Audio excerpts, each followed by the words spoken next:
Hey everybody, this is Tucker O'Hare. Today we're going to talk about evaluating formal, informal, cultural, responsive, and accessible assessments. We're going to start that just by kind of doing a synthesis of 6 different resources that I looked into for this topic. And so the first resource is assessment and evaluation in education. And it talked about assessment versus evaluation at the beginning, and that's going to be our big distinction uh, during this whole presentation. But assessment, you're really talking about like when you're trying to help students to improve over time. So you're giving them assessment for the purpose of improvement. And then evaluation, you're talking about, an end evaluation of, what's the quality of your work here at the end. This is something that's going to be graded. It's not, necessarily for improvement. You're probably not even giving that kind of feedback. You're just going to give that quality feedback of a score or a grade. And then why is assessment important? So assessment's important because that's really driving student success. The assessment is what's going to drive your curriculum, the direction you're going to head. You're doing that assessment in order to see where your students are at to help them progress further along. Types of assessment, you can see the 10 different types below there. We're going to kind of touch on most of those as we go through these different resources and key differences between assessment and evaluation. So assessment's the process of collecting, reviewing, and using data for the purpose of improvement in the current performance. And then evaluation is the process of passing judgment on the basis of defining criteria and evidence. And then as a conclusion for this article, the assessment and evaluation are related to both instructional objectives and classroom learning activities, and they're key elements in the learning process. Even though they are different, they are both key elements. The second resource we'll talk about here is distinctions between assessment and evaluation. And what does the literature say on this? Literature says, that assessment is usually used to indicate that at least some hint of improvement is expected in the assessment process. And then similarly, with evaluation, it's usually used to indicate that some sort of judgment of quality will be made.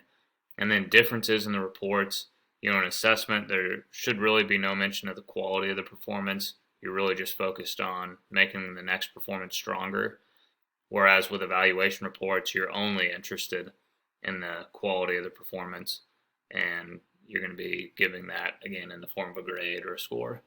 The dysfunctional partners section kind of talked about, the assessor and the assessee can find themselves kind of in some tough situations if the communication's not there.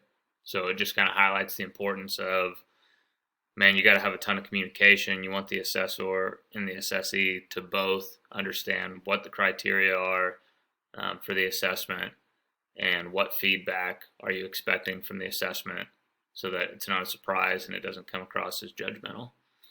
And then parent-child relation section kind of just talked about how all parents want their kids to improve, and sometimes if you're using like an evaluative language, that can come across negatively. So the example there would be like, hey, your room's a mess, clean it up now or you're going to be punished. Probably the better way to approach that would be in the direction of improvement, or like an assessment of, hey, if you put your books away and make your bed, your room would look much nicer. And then the last section to talk about here, that's the supervisor and mentor section. And that kind of just focused on, hey, in that situation, at some point, the assessor is going to become the evaluator. And so again, communication is going to be of utmost importance there, especially when you're transitioning from that assessor role to the evaluator role. And the third resource that we're going to look into here would be working towards culturally responsive assessment practices. And so culturally relevant versus conventional assessment. Culturally relevant assessments are going to help highlight what students know rather than concealing what they know. And I think that's kind of the thought with conventional assessments, is that a lot of times those assessments are geared towards the majority, and then with the minority, you end up concealing what they know because you're not creating those assessments for their benefit. And then the next section here was, why do we assess? And as a teacher, I think we assess so that we can find out what students have learned, we can hold them accountable, and then also that's going to help guide our pace for our classroom, what we're going to do next when we figure out where those kids are. And then the third section here is which assessment methods are teachers using. In this section, it talked a lot about rubrics and also written conversations. So with the rubrics, some of the ideas that they gave were to try to involve parents and family in the rubric creation process, and especially students in that process, to try to make them more culturally relevant. And then another tool would be the written conversations, so allowing students to write in their home language, which may not be something that you typically do. Give them that ability and see what you get. You might get, probably way more in-depth information than you would otherwise. And then the last section here is what is culturally relevant responsive teaching and how do we do it? So we're trying to scaffold our students' learning off of what they already know, and that's different for every student based on their culture. And so we're trying to get to know the students better so that we can do that. And then obviously there's going to be need for constant dialogue around assessment in order to do that. The fourth resource that we looked into here is keeping students at the center with culturally relevant performance assessments. The first section here is learning is socially embedded. And in this section, they're really just talking about how, brain science tells us that how students learn is socially embedded. It all depends on their upbringing and their culture. All of that determines how those students learn. And then the culturally relevant performance assessment section was really talking about just trying to do multidisciplinary projects to try to give students the ability to show what they know. And one of the direct quotes in this section is from HFCS, where they talk about trying to make assessments culturally relevant and in diverse contexts means allowing students to draw connections between their learning and their direct daily experiences with the world and treating those experiences as an asset in the classroom. CPAC had some similar things to say. They were really focused on putting relationships at the center and provide the space for students to share their stories.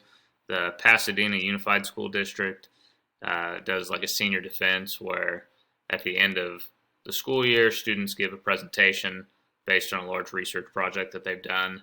And again, it just kind of allows them that same ability to show what they know through a multidisciplinary project. And the Oakland Unified School District did something very similar in their situation. It was called the Graduate Capstone Project. And then the third section of this article, the last one, the power of culturally relevant performance assessments, just focused on, again, celebrating students' personal experiences as a valid and powerful source of knowledge. The article is The Challenges of Measuring Well-Being in Schools. And I'm going to use a quote from this, from the first section. What do we mean by well-being? The article says, well-being is positive sense of self, spirit, and belonging that we feel when our cognitive, emotional, social, and physical needs are being met. It is supported through equity and respect for our diverse identities and strengths. And you can kind of see how that broad definition might lead to some challenges and limitations in trying to measure that. What constitutes well-being and how do we measure it? How reliable is that measuring tool going to be? The third section, talking about the place of well-being in schools, really was focused on, how can you expect students to have well-being if the educators don't have it? And so it was really focused on a psychologically healthy setting for those educators that were surveying educators along with students. In conclusion, during the considerations going forward, it's just talking about how policy should form explicitly from the intention for well-being in the student population. So making policies that reflect that need regardless of the impact on other factors. And the sixth and final resource that we're going to go through here, the ongoing quest for culturally responsive assessments for Indigenous students in the U.S. The first section here is struggle for cultural responsive assessments. And efforts in the U.S. have been going on for a while. It's an ongoing quest because we make some strides where it seems like, hey, we're starting to get more culturally responsive, and then it seems like we take a step back and we almost always go back to that dominant Western style of education. The second section is just talking about recognizing Indigenous ways and understanding that everybody expresses knowledge differently, and we need to be accepting of that and recognize it and allow people to express knowledge in their unique ways. Cultural validity in the assessment of Native students section is just talking about, realizing that assessments and tests are cultural artifacts, and that students are going to respond to them based on their culture as well. Within the U.S., it talked about the Alaskan Native mathematics curricula and some of the research behind that, just showing how students that were exposed to that curriculum performed better on standardized tests than students that were not exposed to it. And then in conclusion, it's really, again, just talking about the failure to establish fair and effective assessments. Again, how we seem to maybe improve sometimes, and we should understand that that's the direction we need to go, but then we don't get there. And we're going to shift focus now and kind of just talk about our district and things that we can do in our district to improve. And to start that, we're going to go through some questions and answers. So first question is, what assessments are used in our district? We use a ton of assessments. So we've got the ACT work keys, pre-ACT, ASQ, interim predictive for reading and math, state assessment for math, ELA and science, FastBridge, KELPA, My IDGI, nonsense word fluency, SEL web, could go on and on. Data dashboard that we're doing in our building. Some of the standardized assessments would be like the ACT state assessment, data dashboard. For non-referenced, FastBridge is probably the main one that we're looking at all the time. For formative and summative, formative examples would be like FastBridge, data dashboard. Summative would be KELPA, ACT, state assessment. And then the big requirements in our building right now would be the data dashboard. We're talking about it all the time. We're working on it all the time. That's the thing that we're most focused right now in our building. And then what gaps, if any, do we see in our district's assessment plan? So in the science department, we've got some gaps right now where, it just doesn't seem like maybe necessarily we're analyzing the data well, or we don't have a process in place to act on our analysis. Maybe we're analyzing it, but the follow through there and editing the curriculum to reflect that is just not really there right now. And then to answer question number 7 here, it should allow us to collaborate and make adjustments to help our students better understand concepts and standards. Question 8, 2 to 3 times every 9 weeks, we're looking at data dashboard and should be making adjustments based on the data. And then to answer, number 9, all departments are highly encouraged to use a variety of assessment practices in order to accommodate the strengths of all of our students. And to evaluate how we're doing in some of these areas, the data dashboard, obviously there's good and bad there. I think the data dashboard, we've been doing great in terms of collecting the data, getting together on a regular basis to talk about it. I think we could improve on our action based on that data. So that's something I think we can improve moving forward. And then benefits of Chromebooks, as a resource for the students. I think they're a great resource for the students. Every student's got them. They allow them to access all their curriculum, all the materials that they need. And so that's awesome. The special education department is great.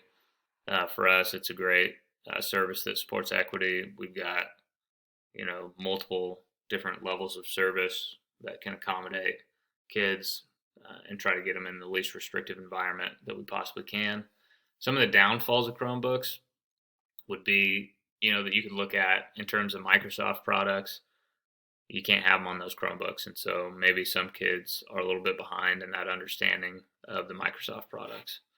And then academic and non-academic systems, our counselors do a fantastic job, and our IPS committee does a great job on putting those together and getting those out to all teachers so that they can go through that with their advisory students. Some proposals in some areas I think we could improve. I think if every department could have 10 question common assessments for each unit that they teach, I think that would help a ton in that conversation within departments, just to look at data on the standards and try to improve curriculum based on that data.